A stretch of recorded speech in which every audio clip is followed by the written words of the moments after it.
Leitores, bem-vindos a mais um episódio do canal Leitor 42 e essa semana vamos falar sobre Kumbé.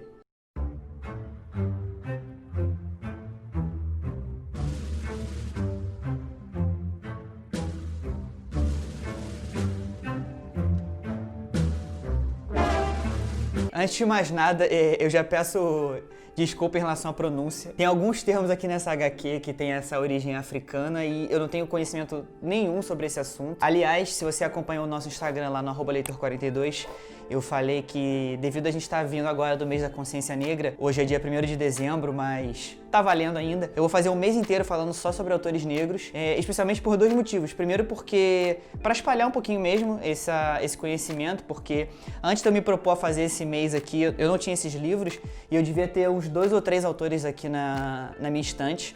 E para aprender também, porque depois de eu ter lido essa revista aqui, eu percebi que eu tô precisando aprender bastante coisa ainda. Bom, uma coisa que eu já aprendi é que esse é um sinônimo de quilombo, né? Esse é um quadrinho nacional escrito pelo Marcelo de Salete. Ele tem outras 4 HQs publicadas já, isso tudo eu vi essas informações no site dele. Essa aqui, ela ganhou o prêmio Eisner em 2018, que se eu quiser ser clichê eu vou falar que é o Oscar dos quadrinhos, é um prêmio realmente bastante importante. Ela também custa metade da última obra publicada dele, então acho que foi a escolha mais fácil pra eu trazer aqui pra esse canal. Essa revista são 4 contos, acho que dá pra entender pela capa, né, de que eles vão todos se passar no tempo da escravidão. Não tem nada no livro que especifique isso, mas eu imagino que se passe no século 17 no Brasil. Tem uma introduçãozinha que fala exatamente de quais povos eles vieram e tudo, mas é uma história quase que universal, né? Porque a escravidão aconteceu em muitos lugares ao mesmo tempo, então assim, apesar dele ser específico em algumas coisas aqui, é uma história que é infelizmente universal praticamente. E essas 4 histórias do livro são sobre pessoas escravizadas que se revoltam contra os seus algozes.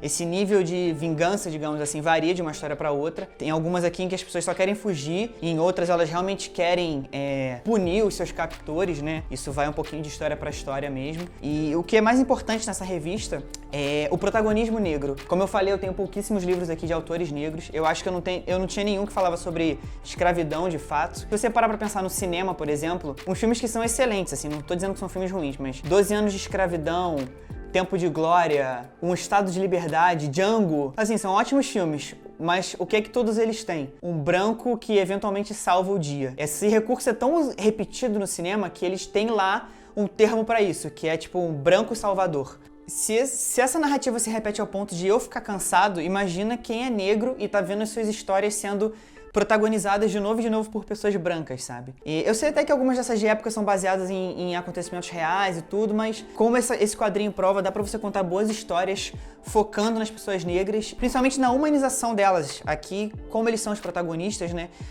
As pessoas escravizadas não são só recursos de roteiro, eles são realmente, como eu já falei, humanizados mesmo. Algumas dessas pessoas não são nem pessoas boas. Eu achei até interessante isso, porque o primeiro quadrinho já começa protagonizado por um cara que não é nenhuma pessoa boa. Só que, obviamente, isso não significa que ele deveria ter passado pela escravidão. O quadrinho não é super maniqueísta nesse sentido, mas é óbvio que as pessoas que têm escravos estão erradas e as pessoas que são escravizadas são as vítimas da história. Mesmo dentro desse óbvio, digamos, o Marcelo consegue dar algumas nuances. Tem algumas pessoas ali dentro dessa pequena sociedade que as pessoas escravizadas formam que tem as suas diferenças, né? Não quer dizer que todos eles sejam unidos ou que todos eles sejam amigos. Então ele consegue realmente explorar um pouquinho, né? Como eu falei, aquela velha bronca que eu tenho aqui dos contos. Como são 4 histórias de relativamente poucas páginas, tem, sei lá, 50 páginas cada história, não dá pra você ir super profundamente nos personagens. Tem até pouquíssimo texto o quadrinho.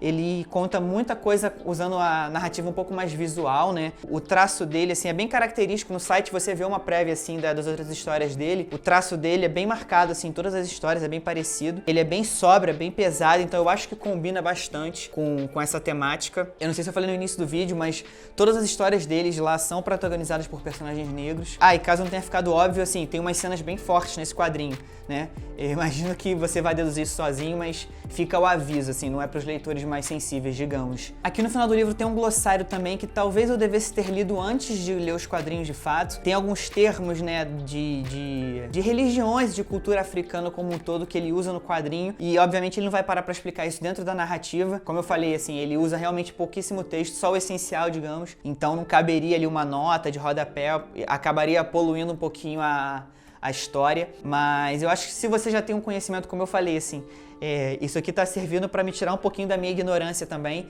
Eu acho que se você já conhece um pouco mais de cultura africana, o que aqui no Brasil é bem normal, na real, se você já de repente segue uma religião de matriz africana e tudo, que não é o meu caso, talvez você aprecie um pouco mais essa obra do que eu apreciei. Eu não tô dizendo nem que ela é ruim, eu gostei, na verdade, do resultado, eu tive um saldo positivo, digamos assim, no final, mas eu realmente acho que eu talvez não seja tanto o público-alvo desse quadrinho. Vamos ver se daqui a um tempinho, eu revisitando essa história com um pouquinho mais de cultura, talvez eu consiga apreciá-la um pouquinho mais. Mas se você de repente já gosta de cultura africana como um todo, quer realmente ler sobre isso, sem ter que, sei lá, se adentrar num livro acadêmico, né? Aqui não deixa de ser uma história romanceada, embora todas essas narrativas sejam absolutamente plausíveis, caso você queira se aprofundar um pouquinho nessas histórias sem ter que ler um livro de estudo mesmo sobre isso, eu acho que essa HQ tá recomendada. Se você só quer ler uma aventura, acho que tem outras recomendações aí no canal, mas de qualquer maneira, esse mês a gente vai tentar se aprofundar bastante nesse assunto. Eu espero que vocês tenham gostado, não esquece de deixar aquele joinha aqui embaixo, se inscreve no canal se você não tiver feito ainda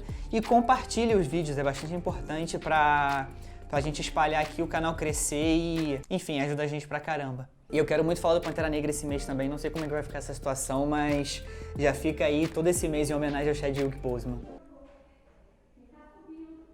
O povo tá exaltado.